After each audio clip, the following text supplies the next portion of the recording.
Golgotha. Si tu es vivant, il faut être de nouveau. Après la mort, ça sera Golgotha. Oh Dieu, ta parole s'accomplit. Luc 15:7. Lorsque un seul pécheur se repent, il n'y a plus de joie. Oh, au ciel, actuellement. Quelle repentance conduite par le Saint-Esprit. Que Sainte Victorine vienne accomplir.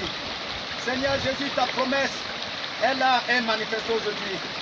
Tu as dit, lorsqu'un seul pécheur se repent, il y a de la joie dans le ciel. Il y a de la joie dans les anges de Dieu. Et ça s'accomplit encore aujourd'hui. Parce qu'un seul pécheur s'est repenti. Seigneur, tu dis dans Acte 2, 38, 39. Repentez-vous et que chacun de vous soit baptisé au nom du Seigneur Jésus pour le pardon de vos péchés et vous recevrez le don du Saint-Esprit. Cette promesse est pour vous, elle est pour vos enfants et en aussi grand nombre que notre Dieu les appellera. Cette promesse s'accomplit sur toi, Victorine, au nom de Jésus-Christ. Je te baptise après une repentance sincère conduite par le Saint-Esprit, tel que tu l'as fait au bord des eaux.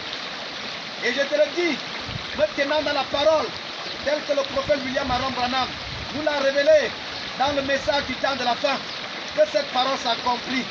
Toi seulement. Et cette parole s'accomplit, tel que Acte 2, 38 le dit.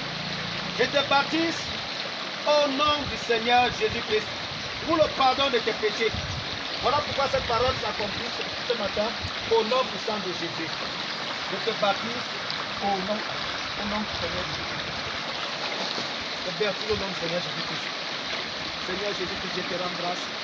Tu as écouté la voix de ta fille. Tu as dit que nous repentons. Ce message parcourt, tous les hommes et les femmes seront baptisés au nom du Seigneur Jésus-Christ pour le pardon de ses péchés. Seigneur, je crois qu'elle reçoit le pardon de ses péchés. Et que toi-même tu as dit que tu lui donnes le don du Saint-Esprit. Voilà pourquoi je prie afin que l'Esprit de Dieu soit rempli en elle au nom puissant de Jésus. Remplis-la de ton esprit ce matin. Remplis-la de ton esprit, ô Seigneur Jésus-Christ. Que son corps, son âme et son esprit soient consacrés à toi. Tout ce qui s'est repenti, tout cela est resté dans les eaux, tel ce papier qui a coulé et qui est parti avec les eaux. Seigneur, que ta volonté parfaite soit accomplie dans la vie de cette femme. Ouvre les portes de son cœur afin que la parole de Dieu soit remplie en elle. Conduis-la dans le message du temps de la fin par le Saint-Esprit afin qu'elle soit remplie du message du prophète de notre jour.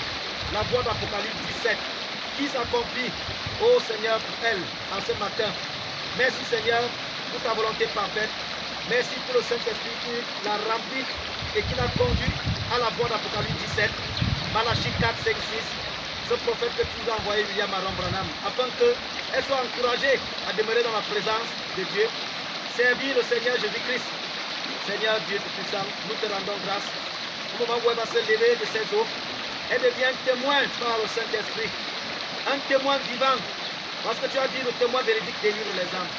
Voilà pourquoi que je crois qu'au même moment qu'elle sortira de ses eaux, des milliers d'hommes et des milliers de femmes auront le témoignage que tu es vivant, que tu l'as pardonné chacun de ses péchés, que tu l'as délivré de cette nature pécheresse et que tu revêts dans son corps, son âme et son esprit la nature divine de Christ. Voilà pourquoi je crois qu'elle est née de nouveau de ton esprit et elle confesse, Seigneur, que tu es Seigneur de sa vie et sauveur de son âme. Tu la sauves du monde, tu la sauves du péché, tu la sauves des choses du monde, tu la sauves de tout ce qu'elle a confessé, parce que tu as fait cela sur la croix.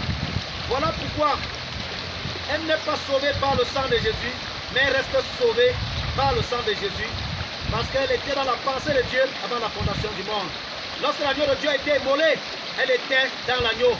Lorsque Jésus est venu sur la terre, elle était en l'intérieur de Jésus. Nous croyons à cette parole. Nous croyons que lorsqu'il est mort sur la croix, elle était en lui. Lorsqu'il est parti enseveli, il était en lui. Lorsqu'il est ressuscité, elle était en lui. Et je crois qu'elle marchera de nouveauté de vie pour s'apprêter au 5e enlèvement qui sera annoncé lors du cri du commandement, du son de la trompette. Lorsque la voix va retentir, Seigneur, que nous voyons ce jour. Voilà pourquoi je crois, comme l'évêque Thiopien est parti, apportant le message, quel quitte ici en apportant le message, qui est la bonne nouvelle pour les uns et les autres. Merci Seigneur de la fortifier. Merci Seigneur de l'encourager davantage avec les anges qui sont actuellement dans la joie dans le ciel, parce qu'elle devient une arme pour le Seigneur Jésus-Christ. Elle est revêtue de la foi. À cette foi, lui soit ajoutée la vertu. À la vertu, lui soit ajoutée la connaissance. À la connaissance, lui soit ajoutée la tempérance. À la tempérance, lui soit ajoutée la patience. À la patience, lui soit ajoutée la piété. Qu'elle soit comme Dieu. À la piété, lui soit ajouté l'amour. Que cette caractéristique soit manifestée en elle, afin qu'en tant qu'épouse de parole, elle mange la parole, la nourriture emmagasinée dans les bandes que Dieu nous a pourvu par le prophète William Aron Branham. Que cette parole s'accomplisse dans sa vie au nom puissant de Jésus. Amen.